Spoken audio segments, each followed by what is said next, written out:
నమస్కారం. ఈరోజు మనం చూడబోయేది ఏదో పాతకాలం నాటి కథ కాదు.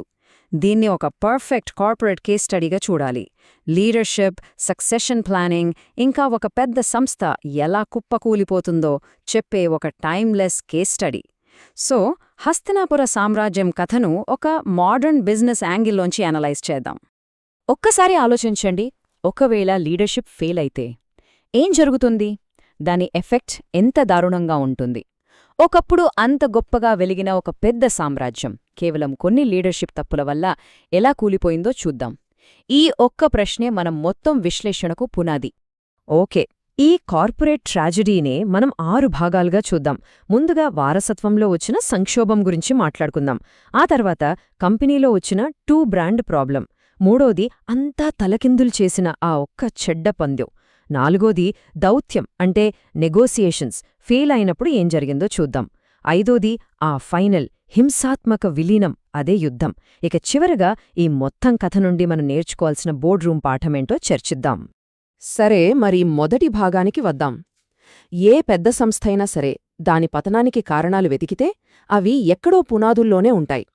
మరి హస్తినాపుర కార్పొరేషన్ విషయంలో ఆ పునాదుల్లో ఉన్న లోపాలేంటో ఇప్పుడు చూద్దాం.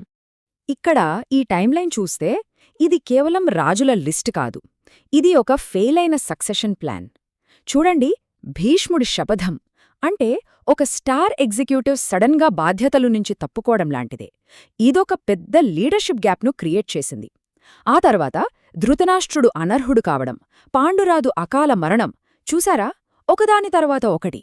ఇవన్నీ చైన్ రియాక్షన్లా ఆ సంస్థ పునాదులనే కదిలించేశాయి. ఈ మొత్తం సంక్షోభాన్ని అర్థం చేసుకోవాలంటే మనం ధర్మం అనే ఒక కాన్సెప్ట్ గురించి తెలుసుకోవాలి. దీన్ని ఏదో మతపరమైన పదంలా చూడకండి. దీన్ని ఒక కంపెనీ కోర్ వాల్యూస్ లేదా కోడ్ ఆఫ్ కండక్ట్ అనుకోండి. ఒక కంపెనీకి పాటించాల్సిన కొన్ని రూల్స్ ఉంటాయి కదా, అలాంటిది. ఈ కథలో ఈ ధర్మాన్ని పక్కన పెట్టడమే అన్ని అనర్థాలకు కారణమవుతుంది. సరే, ఇప్పుడు నెక్స్ట్ స్టేజ్కి వెళ్దాం. వారసత్వంలో వచ్చిన ఈ గొడవ కంపెనీని రెండుగా ఎలా చీల్చిందో చూద్దాం. అంటే ఒకే కంపెనీలో 2 వేర్వేరు బ్రాండ్స్ ఒకదానితో ఒకటి పోటీ పడుతున్నట్లు అన్నమాట. ఇక్కడ మనం క్లియర్గా 2 టీమ్స్ చూడొచ్చు. ఒకవైపు పాండవులు, వీళ్ళు ఇన్నోవేషన్, గ్రోత్ మీద ఫోకస్ చేసి ఇంద్రప్రస్థ అనే ఒక సక్సెస్ఫుల్ స్టార్టప్ను క్రియేట్ చేశారు. ఇక మరోవైపు కౌరవులు, వీళ్లది పూర్తిగా జెలసీ, నెగటివ్ మైండ్ సెట్, అనైతిక పద్ధతులతో మార్కెట్ను దెబ్బతీయాలని చూశారు. సెంట్రల్ లీడర్షిప్ వీక్ అవ్వడంతో ఈ ఇంటర్నల్ ఫైటింగ్ కంపెనీని నాశనం చేసేంతవరకు వెళ్ళింది. ఇక ఇప్పుడు కథలో పాయింట్ ఆఫ్ నో రిటర్న్ లాంటి ఒక సంఘటన గురించి చూద్దాం. ఇక్కడ తీసుకున్న ఒకే ఒక్క నిర్ణయం మొత్తం స్ట్రాటజీని ఫెయిల్ చేసి ఇక వెనక్కి తిరిగే అవకాశం లేకుండా చేసింది. ఇక్కడ ప్రతి స్టెప్ ఒక డిజాస్ట్రస్ డిసిజన్. బిజినెస్లో దీన్ని సంక్ కాస్ట్ ఫాలసీ అంటారు. అంటే ఆల్రెడీ పోగొట్టుకున్నదాన్ని తిరిగి తెచ్చుకోవడానికి ఇంకా పెద్ద రిస్కులు తీసుకోవడం. యుధిష్ఠిరుడు అదే చేశాడు. ఒక చిన్న పంద్యంతో స్టార్ట్ చేసి రాజ్యాన్ని, సోదరులను, చివరికి తనను తాను, ఆఖరికి తన భార్య గౌరవాన్ని కూడా పణంగా పెట్టాడు. ఇది కేవలం జూదం కాదు, ఇది రిస్క్ మేనేజ్మెంట్లో ఒక కంప్లీట్ ఫెయిల్యూర్. ఆ తరువాత సభలో ద్రౌపదికి జరిగిన అవమానం, అది టర్నింగ్ పాయింట్. ఆ ఒక్క సంఘటనతో ఆ కార్పొరేట్ కల్చర్ పూర్తిగా టాక్సిక్గా మారిపోయింది. ఇక అక్కడ్నుండి యుద్ధం జరగడం ఖాయమైపోయింది. ఇది కేవలం ఓటమి కాదు, ఇది మారల్ ఫెయిల్యూర్. ఆ పందెం ఫలితం చూడండి, 12 ఏళ్ల వనవాసం, మరో ఏడాది అజ్ఞాతవాసం. అంటే మొత్తం 13 ఏళ్లు పాండవులను మార్కెట్ నుంచి కంప్లీట్గా బయటకు పంపించేశారు. ఇది కౌరవుల స్ట్రాటజీ. ఒక బలమైన కాంపిటీటర్ని పక్కకు తప్పించి మార్కెట్పై ఫుల్ కంట్రోల్ తెచ్చుకోవాలని చూశారు.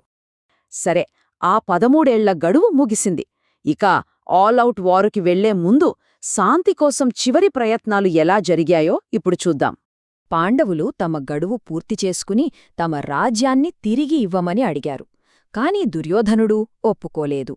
అగ్రిమెంట్ ప్రకారం నడుచుకోడానికి నిరాకరించడం అంటే ఇక చర్చలకు తావు లేదని, నమ్మకం పూర్తిగా పోయిందని అర్థం. ఇక చివరి ప్రయత్నంగా శ్రీకృష్ణుడు మధ్యవర్తిగా వెళ్తాడు. ఇది ఒక ఫైనల్ నెగోసియేషన్ అటెంప్ట్ లాంటిది. కాని శాంతి చర్చలు ఫెయిల్ అయ్యాయి. దుర్యోధనుడు ఒక్క సూది మొనంత భూమి కూడా ఇవ్వనని తేల్చి చెప్పాడు. దీంతో ఇక యుద్ధం తప్పదని క్లియర్ అయిపోయింది. రాజీకి ఎలాంటి ఆస్కారం లేకుండా పోయింది. ఇక మనం ఫైనల్ స్టేజ్కి వచ్చేసాం. దీన్ని ఫైనల్ మర్జర్ అనడం కన్నా ఒక హాస్టైల్ టేకోవర్ అనడం కరెక్ట్. 18 రోజుల పాటు జరిగిన ఈ భీకర యుద్ధం ఆ రాజవంశం తలరాతనే మార్చేసింది. ఇక్కడ అర్జునుడి డైలమా చూడండి. తన సొంత వాళ్లతోనే పోరాడాల్సి రావడం. ఇది ఒక సీఈఓ ఎదుర్కొనే అతి పెద్ద ఛాలెంజ్ లాంటిది. కొన్నిసార్లు కంపెనీ మనుగడ కోసం, దాని విలువల కోసం ఎంత కష్టమైనా, బాధ కలిగించినా కొన్ని కఠినమైన నిర్ణయాలు తీసుకోక తప్పదు. ఇది అలాంటి ఒక మూమెంట్. ఈ మొత్తం యుద్ధం, ఈ హాస్టైల్ టేకోవర్ కేవలం 18 రోజుల్లో ముగిసిపోయింది. ఆలోచించండి, ఏళ్ల తరబడి కట్టిన ఒక పెద్ద సామ్రాజ్యం కేవలం 2 వారాల్లో బూడిదైపోయింది. ఇక్కడ స్పీడ్ అనేది వినాశనానికి ప్రతీకగా నిలిచింది. నష్టాలు చూడండి. కౌరవుల వైపు టాప్ లీడర్షిప్ మొత్తం తుడిచిపెట్టుకుపోయింది. భీష్ముడు, ద్రోణుడు, కర్ణుడు లాంటి కీ ప్లేయర్స్తో సహా దుర్యోధనుడితో పాటు 100 మంది కౌరవులు చనిపోయారు. వాళ్ల అనైతిక స్ట్రాటజీలు వాళ్లనే ఎలా సర్వనాశనం చేశాయో దీనిబట్టి అర్థం చేసుకోవచ్చు.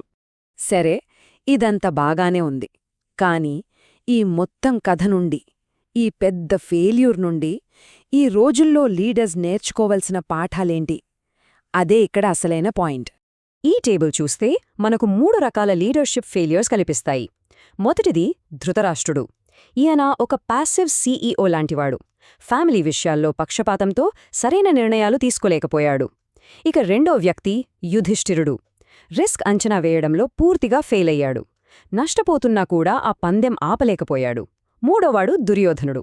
ఇతను గెలవడం కోసం ఏదైనా చేయడానికి సిద్ధం. మార్కెట్ను నాశనం చేయడానికైనా వెనుకాడడు. జాగ్రత్తగా గమనిస్తే ఇలాంటి క్యారెక్టర్లు మనకు ఈరోజు కార్పొరేట్ బోర్డ్రూంలో కూడా కనిపిస్తాయి. యుద్ధం తర్వాత ఏమైంది? యుధిష్ఠిరుడు రాజు అయ్యాడు. కాని ఆ విజయంలో సంతోషం లేదు. ఎందుకంటే చెల్లించిన మూల్యం అంతా ఇంతా కాదు. చివరికి ఆ పాండవులు కూడా రాజ్యాన్ని పరీక్షితుకు అప్పగించి వెళ్ళిపోవడంతో ఆ గొప్ప రాజవంశమే అంతమైపోయింది. గెలిచినా ఓడినట్లే. దీన్నే పైరిక్ విక్టరీ అంటారు. సో ఫైనల్గా మనం నేర్చుకోవాల్సిన లెసనేంటి?